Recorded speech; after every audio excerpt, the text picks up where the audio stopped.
The following recording is the beta version of a program being developed by the Education Broadcasting Network, EBN, for the Ministry of Education in Jamaica. It contains valid materials generated by the grade-level national curriculum, which children will find helpful in their pursuit of knowledge. In order to best shape the final product, you are invited to send questions and concerns to feedback@moeschools.edu.jm. Hello again, GSAT students. This is your revision time, put together for you by the Ministry of Education. I am Karen Goburn, your guide for today. Before we continue, we'll take a little break. We'll be right back.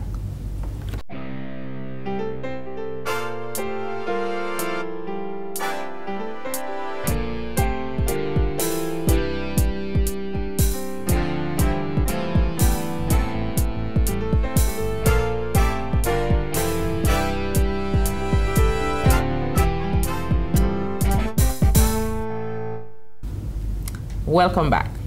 With me in studio is Miss Lisa Caleb, our science specialist for this session. Welcome, Miss Caleb. She's here to answer your science questions coming in from all over the island. We begin with questions based on energy. Our first of which comes in from St. Thomas. The student would like to know, what is energy? Energy is the ability to do work. You can get energy from the food you eat. Energy can come from gasoline that powers cars. And I have a few examples. Here we have two batteries connected. At the top of the batteries we have a light bulb. At the end of the batteries we have a wire.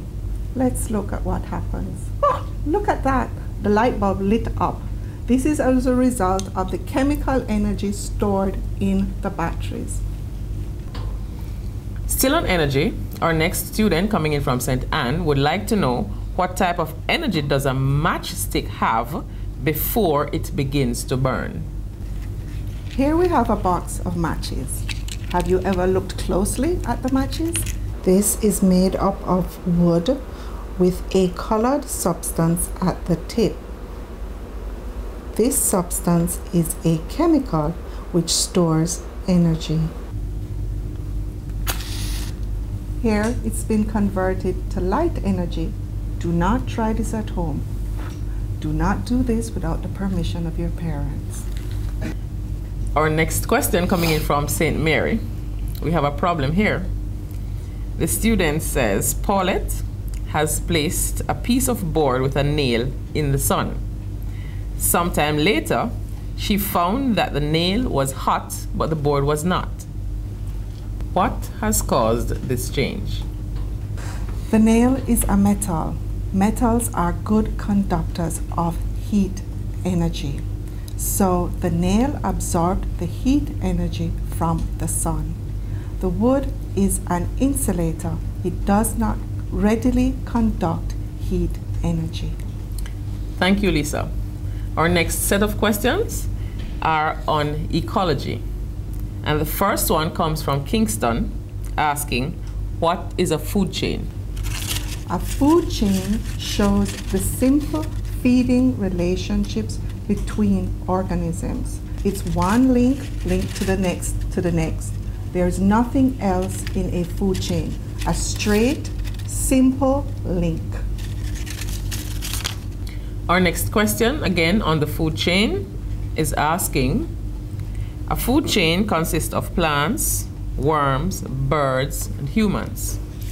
What would happen if the birds were removed from the food chain? And this one is from St. Andrew. Here I have a simple model of the same food chain. Plants at the bottom, worms, birds, then humans. If you notice, the arrows are pointing upwards, up to the next organism in the chain. Now, what would happen if we remove the birds?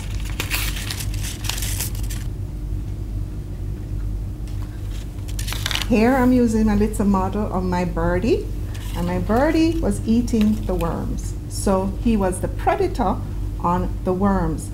He was controlling the worm population. Now, if I remove my birdie, the worms would increase in number because there is no predator, the bird, present to eat them. Our next set of questions are based on the topic nutrients. The first one, coming from St. Catherine, asks, what is a nutrient? Okay.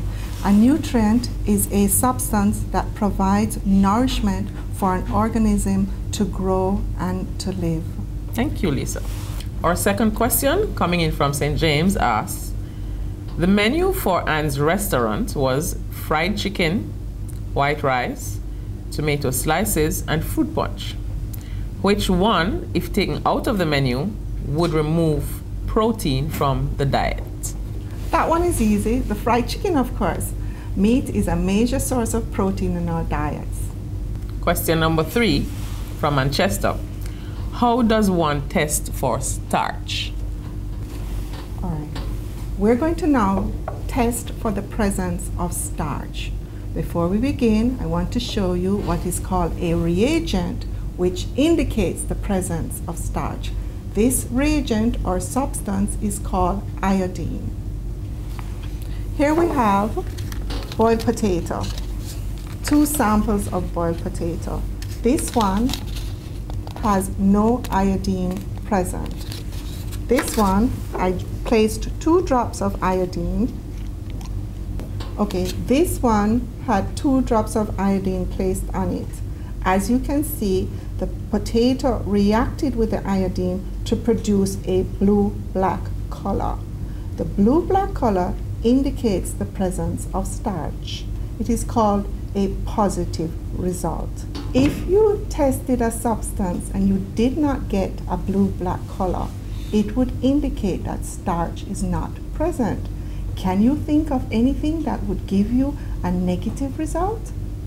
We have now completed our questions based on the topic nutrients. We are moving into the topic forces. The first question comes from Westmoreland, and it asks Miss Lisa to define the term force. A force is a push or pull on an object resulting from its interaction with another object. Our next question from Savannah Lamar. What force causes a mango to fall from a tree to the ground? The force is called gravity.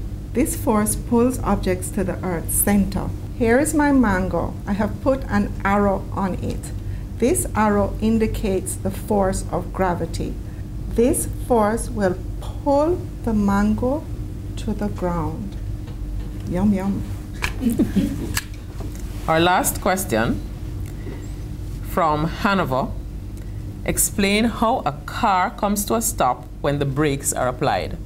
The car comes to a stop because of the friction between the car tires and the road. So Lisa, what is friction exactly? Well, in this case, friction would be a force that opposes the motion. It would be a force of resistance, which would occur between the car tires and the road. Thank you, Lisa. We have come to the end of our session in science. We would like to thank Lisa for being here with us today. You're welcome. I hope you have been taking note of the study tips that you have been getting throughout this program. Good luck, and thanks for watching.